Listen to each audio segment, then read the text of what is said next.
Happy Saturday, you guys. I told you that this weekend was going to be like super jam packed, I guess, with like create the shift stuff.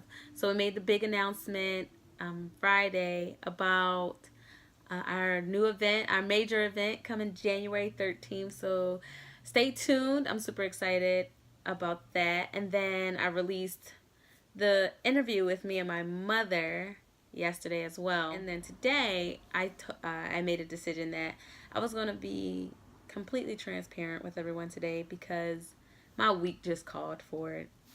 And I asked you guys to email me about how your week was going and how this journey is treating you. And I appreciate everyone who did email me. Thank you, thank you, thank you. I'm excited to hear about you guys' journeys. I am like truly inspired.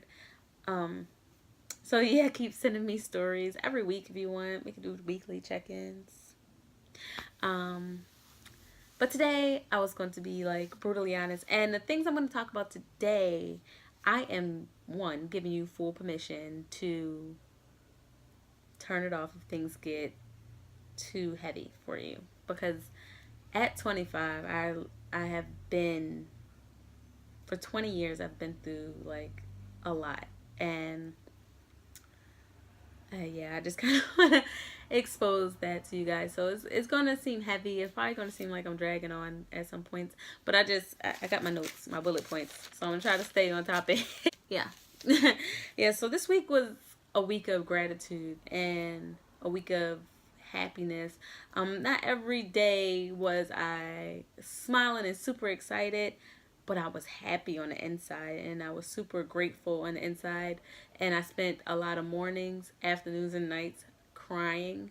And it wasn't tears of sadness, it was tears of joy. And it's because I understand and I recognize how far I've came. I might not be where I want to be yet, but I'm definitely in this short month. I'm definitely farther than I've been ever. So I'm grateful and I'm super like when I tell you. So I guess I'll start off. Start. So at the age of 5 to maybe like 13, um, I was molested a lot. I know that sounds well, whatever. I was molested a lot, and it was like not consistently, but it was sporadically. But starting at the age of 5 to like 13, um, and what that began to do to me psychologically was that I began to think that these behaviors were okay. I was uncomfortable, but the behaviors was okay, and I never really learned or it's either fight or flight kind of thing. And I never grasped either one of them. I don't think I just froze and kind of allowed things to happen to me just because like I said I thought things were okay. And because I didn't really understand everything, I just kind of let them happen and didn't talk to anyone about it. So, and simultaneously at the same time, I grew up with my mom, my stepdad. I'm the baby of 6 children. Um, and home life was good, but I was still searching for a love that I wasn't given. Like my biological father, he was around, but I felt like he wasn't around the way I wanted him to be. And even though my stepdad was giving me all the love that he could ever give me, I didn't kind of appreciate it at a small age. I appreciate it so much now, but at a young age I didn't understand it, and I was still searching for the love from my father. And I remember at some point in between there, me and him got into a disagreement, and I remember him telling me that he didn't want to be my dad anymore, and that crushed me because I'm like, how do you make that decision? But yeah, we would not talk for like long whiles. So that kind of caused some more psychological issues and emotional issues there. And my mother was and is a tough love type of woman. Like, you know, she loves you, but that's not the kind of love that I wanted or that I felt like I needed. I wanted not so much to be baby, but I wanted her to be a little bit softer in her approach for me. And sometimes I just wanted a hug or something. So, and not that she never gave me a hug, but things were just different. And we didn't hear I love you a lot, but you knew that she loved you. Moving forward, I mean, so you kind of get to see like things that kind of mold me at a young age. And then moving forward at the age of 16, I was raped. And at that point, I was able to understand a couple things and what's not right. And yeah, it caused a lot of issues.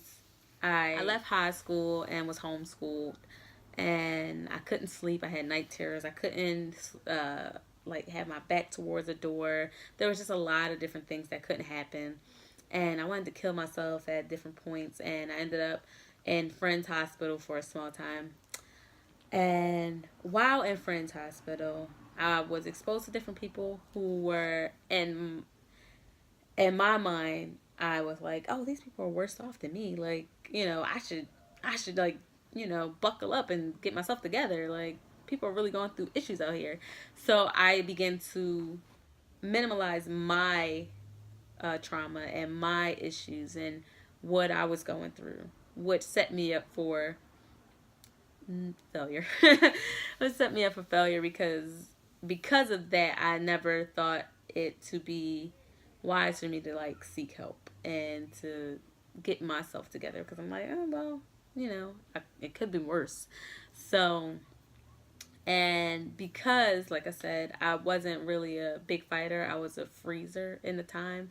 I blamed myself a lot for the things that happened, and I felt like it was my fault because I didn't fight the way that I saw everyone else fight. So I blamed myself a lot.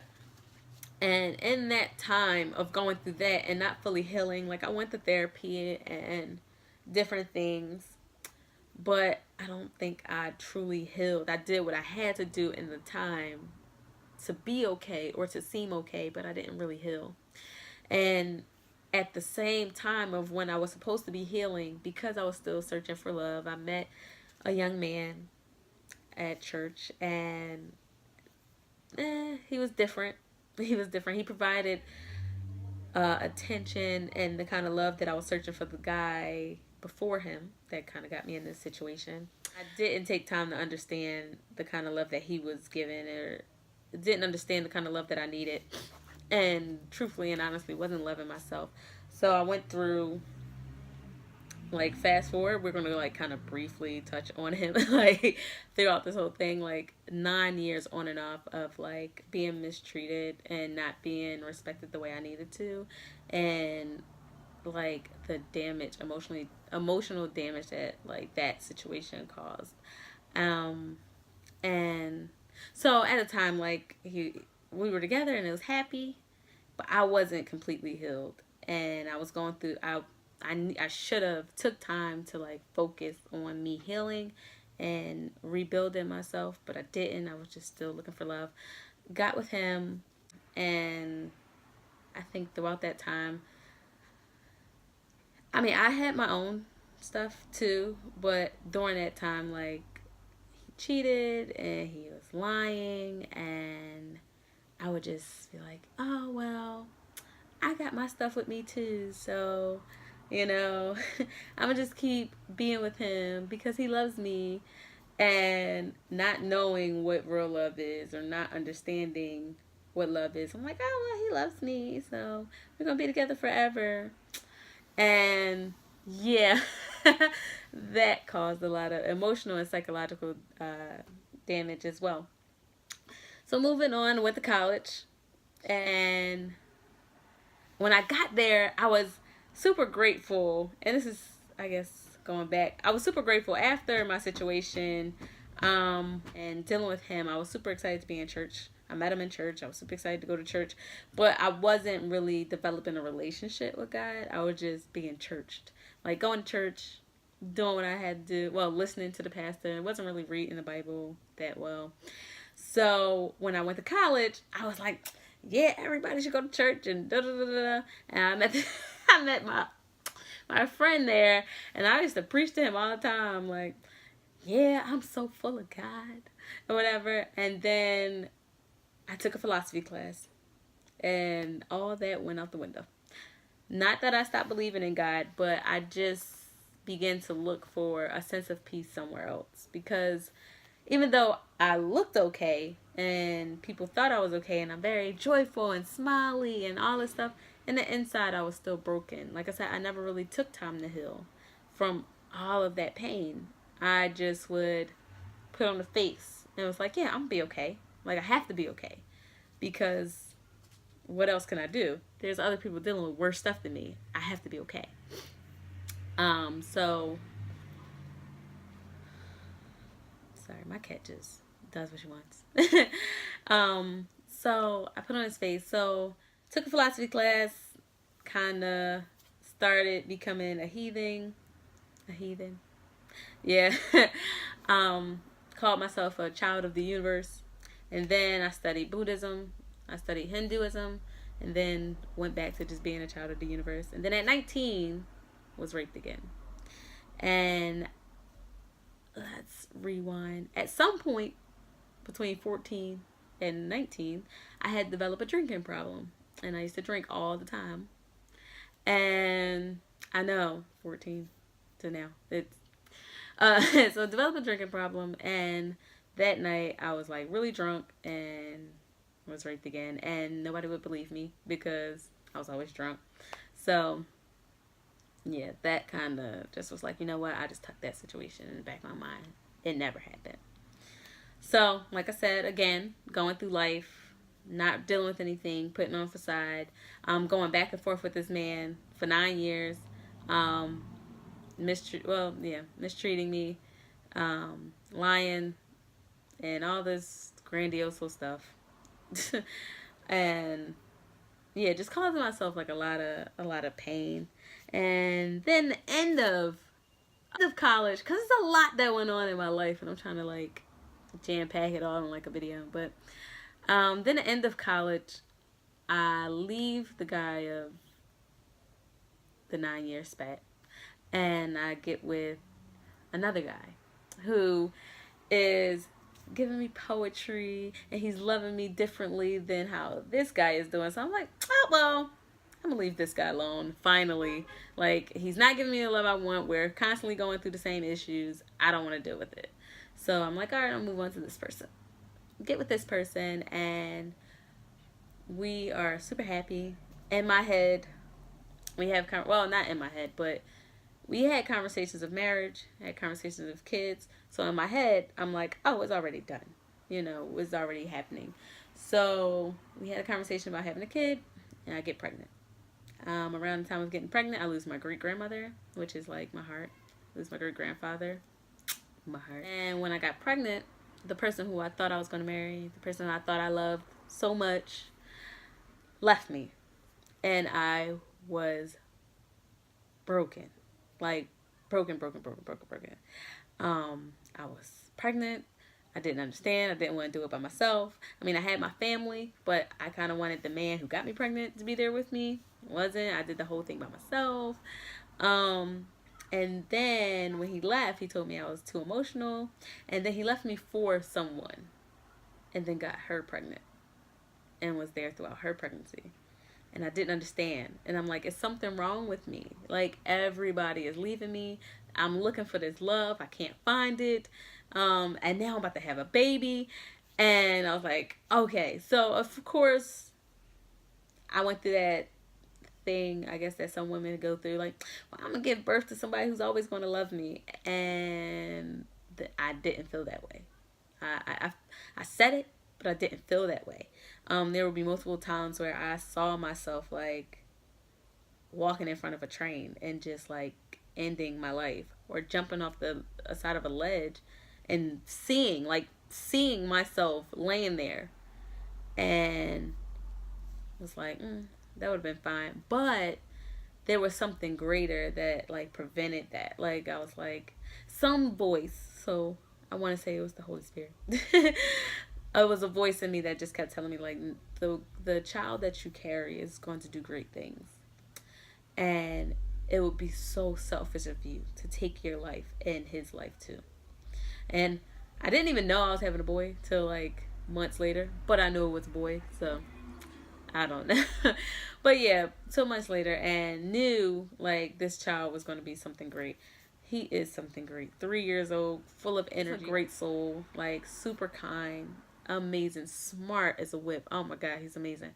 Um, so I kind of kept my life and my child, and but still I was not okay. I was still going through the whole feeling like it was something wrong with me, that nobody could love me. Like, you know,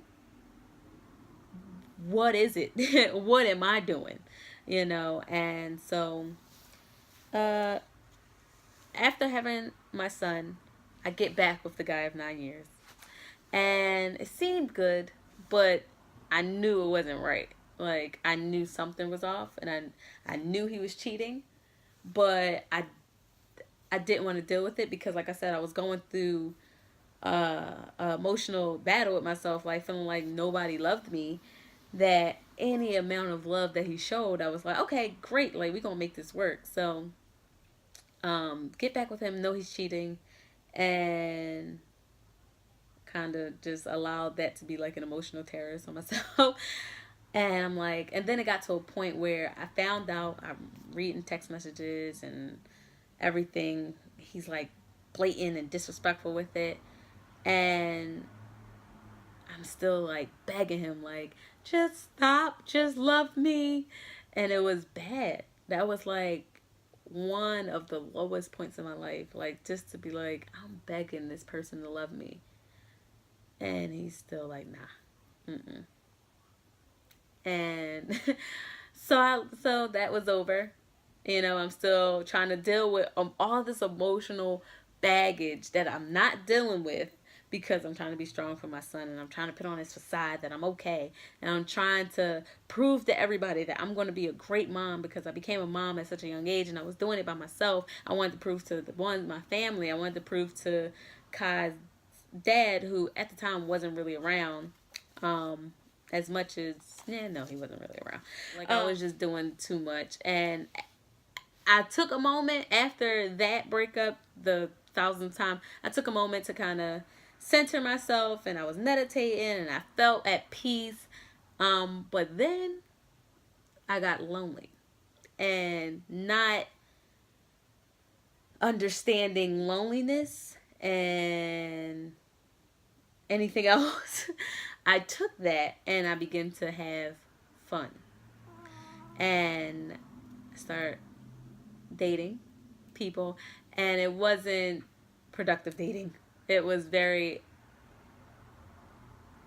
strenuous, I guess. Like, I would think I'm having fun, but I would walk away like feeling empty and feeling like this is it. Like, I'm just somebody's fun time, and I don't want to be just somebody's fun time. Like I said, I longed for love, and I longed for something that I wasn't getting and I wasn't receiving, and I was like, God. But that lasted for a good three 3 years. 3 years of fun, and in the middle of that,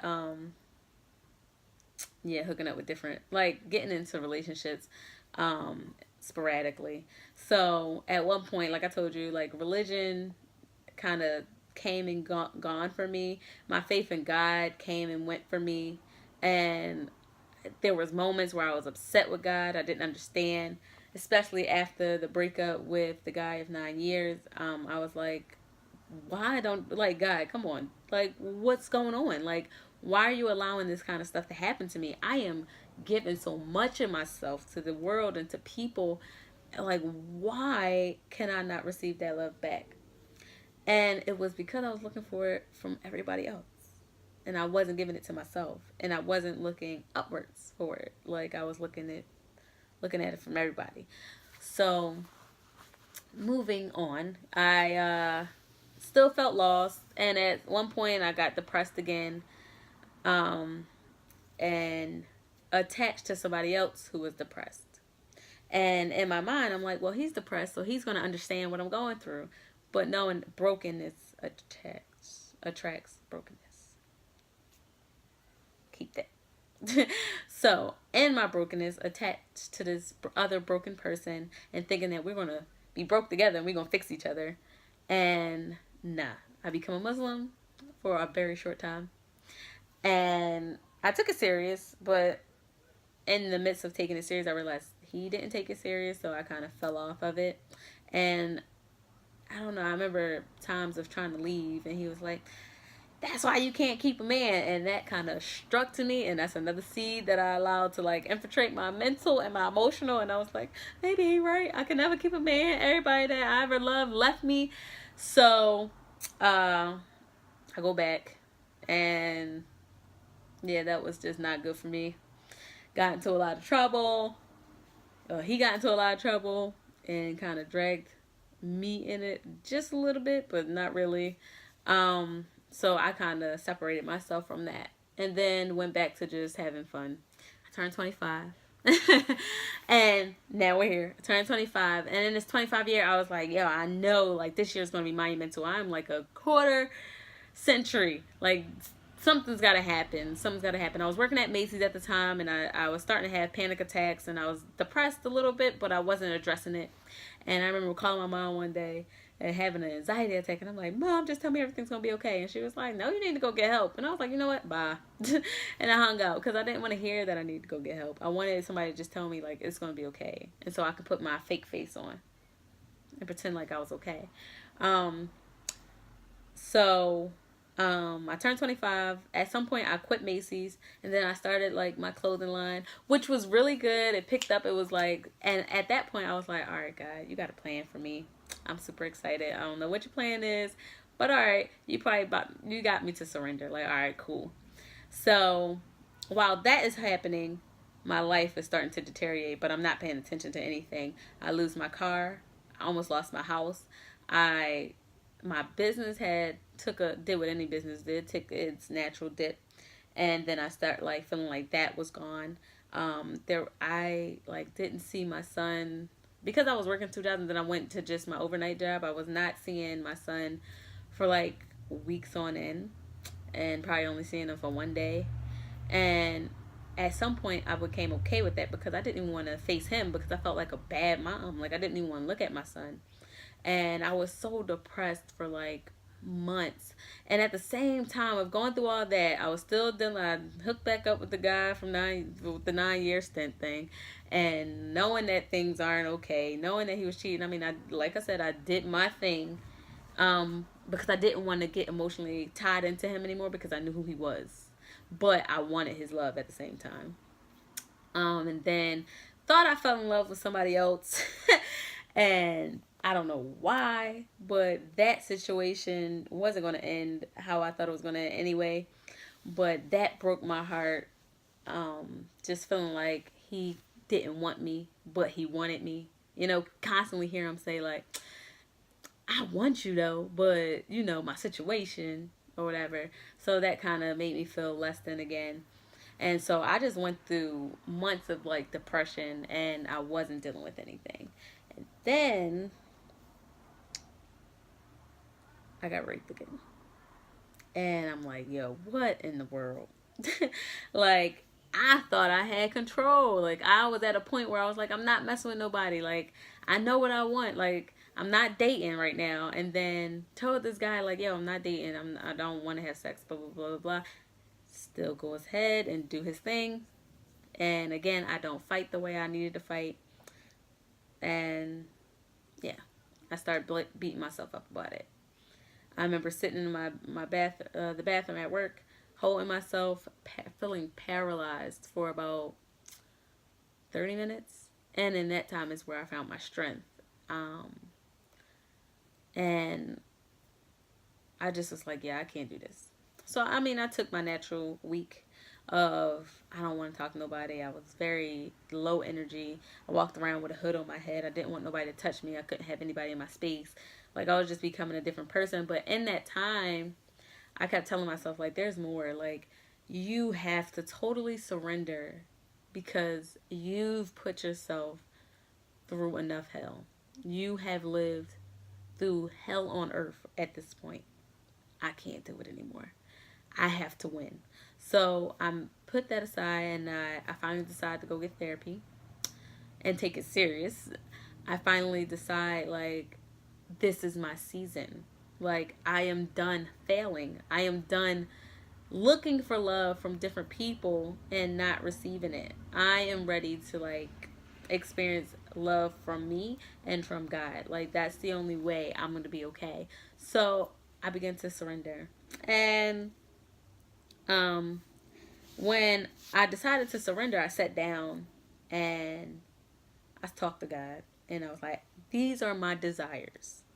I had a list of things, and I said, these are my desires. One, I want to be wealthy, financially stable, literate, and wealthy. I want to have a successful business. I want to be able to touch people with my story, because I did not just go through all this stuff for nothing. I'm going to share my story, and I'm going to touch millions. I said I want to be a wife. I'm no longer trying to be nobody's fun time. I want to be a wife because I desire that. Fourthly, I want to be a better mother. So I sat down and I talked to God. Oh, and of course, I want my Benz. But that was all in there. So, and I sat down with my desires, and I said that with discernment. I meant that. And as you can see, I have my vision board back here. Every wall in my house, every mirror in my house have words of affirmations on it. I say them every morning. I can't look at a mirror in my house without, I'm going to show you guys like probably later, but I can't go to a mirror in my house without even looking at these things. Every mirror in my house is written on. And I made the decision, like, I need to shift. So I'm not going to lie to you guys. In the beginning, I kind of fell back into what my idea of fun was. And at some point, and it didn't last long, it was like a week. And at some point I like realized, like, I can't do this. Like, this doesn't align with my desires. Like, I can't ask God, I can't sit down with discernment and at the table and tell him, like, yo, this is what I want and I mean it, and then go back and start doing the same things that landed me in all this emotional trauma, all this like physical trauma and things like that. I can't keep doing that. So I decided, like, okay, I have to stop that. And in this shift, I have to begin to break these chains. I have to begin to break these habits and start preparing myself, putting on my suit of armor, because this is going to be some time. This is going to be like a war right now with myself and my old self. So I was like, yo, I have to break these habits. So I had to cut a lot of things out of my life. I had to, I don't know, just put myself in like a different space. So I started doing things I love. So I started dancing again. I started reading again. I'm writing again. I'm doing things that makes me uncomfortable. Even starting this vlog or whatever. I didn't want to talk. Like, I was like, nah, people ain't gonna like it. People not gonna watch me. And I felt a little like, no, I'm not gonna do it. But no, like, I'm still breaking chains every day. I'm trying to expose myself. But this, I'm finally at a point where I can wake up in the morning and I'm happy. Like, I'm genuinely happy. Like, he has brought me from a long way, and it's only been a month. Like, I'm still working on it, and I'm still working on myself, but I am definitely far from the woman who I was. I no longer can allow these things to infiltrate my space, to infiltrate my energy. Like, it's not happening. Like, I am a victor. I am not a victim. Like, I'm just so happy. So happy. And all week, like, I cried. And I was like, you didn't have to do it. And this whole time, like, just realizing that he loved me, that he just stuck with me, and that he held me. Like, he didn't allow me to go too far. Like, he always brought me back in. Like, I wanted to take my life, but he never let me do it. I wanted to give up, but he never let me do it. And I'm just so happy. Like, and I just can't stop crying, because he could have just turned his back. Like, I have turned my back on him time and time again. Like, even though I like walked away from him, I was like, I always know that he's there, because in my time of trial, in my time of like feeling like things were falling apart, he always stepped in and was like, all right, I got you. And I never really gave him the appropriate amount of praise. I never really gave him the appropriate amount of like thanks and gratitude until now. Like I can just all I've been doing all week is crying because I not so much that I don't deserve it, because I do deserve it, and he sees that I deserve it, and he sees so much more in me than I have ever seen. So if he can love me, why can't I? So uh yeah, so I'm at that point now that I'm learning to love myself. I'm setting standards. I'm like telling the enemy, no, like you can't come in. This is not your area no more. You can't sit at this table. And yeah, yeah. I think that's it. So that was my week, you guys, and it was just a big amount of reflection. I hope I covered everything. I mean, a lot has happened in my years. I tried to cover everything, but yeah. So that's my life, and that was my week of just gratitude, and I hope that I can touch somebody. If you guys have any stories, like I said, I always encourage you guys to reach out and talk to me, because I want to talk to you guys. This is a dialogue. This is not a monologue. um so we're going to continue to go through this journey. Like I'm telling you, I'm not perfect. I'm not perfect. Every day is not I'm not always in the best moods, and I feel like I present that to people who are following me on Instagram or Facebook. Like I don't always wake up in the most positive moods. I have some days where I'm like negative, and I have to will myself in. But in this short amount of time, I am very grateful. I am very thankful. I am like excited in spite of the days that I have lows, that like you didn't have to do it, you know. You done, and you love me so much. Like I've spent so many years like looking for that love and dealing with a lot of different people trying to find that love, and now I finally have it. And I recognize it, and I can love me better. I can love my son better, and I can love my businesses better, and I can cater to different things now. So this is the first time in life too, and I'm gonna end it after this. This is my first time in my life, like literally not feeling like I'm putting on a show. I feel like the energy that I'm given, like somebody that I used to mess with was like, yeah, I see your light, like you shine so bright, you're like a sunflower. And I was like, oh, he sees my light. And that's all I ever wanted, was somebody to see my light. But that light has nothing. I feel like this light that I show now is so much brighter, and there's so much fire under it, like because it feels genuine. It feels genuine from the inside out. Like I'm now projecting everything that you saw. I'm actually feeling it now. So I'm happy, you guys, and I'm super grateful. And I just hope that that inspires somebody. And yeah. So have a wonderful, wonderful Saturday. I know that was a lot, but yeah, that's my life. So see you guys.